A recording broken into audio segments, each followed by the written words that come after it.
Hello everyone and welcome back to our YouTube channel. In this video, I'm going to show you how to fix StepsApp Pedometer not working. First, to resolve this issue, we will first head over to our device settings. From here, scroll down and tap on General. Once you're in the General Settings tab, look for iPhone Storage option and tap on it. Over here, you can either search for the app or you can scroll down and look for it. Then tap on the app. On the next screen, you need to tap on the Offload app option. A confirmation pop-up will come up.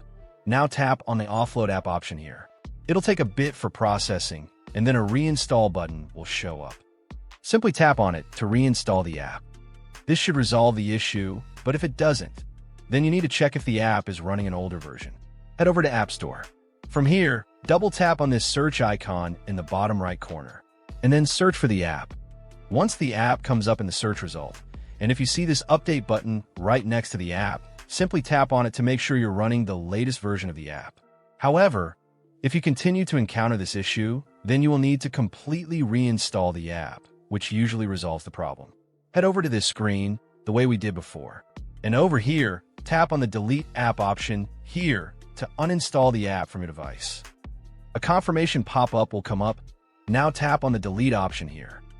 Once uninstalled, open up App Store and search for the app in the search bar. After the app comes up in the search result, simply click on this cloud icon to install it back onto your device. Hopefully, this resolves the issue. If it does, consider sending a super thanks to support our channel. And also don't forget to hit the subscribe button. We'll see you in the next video.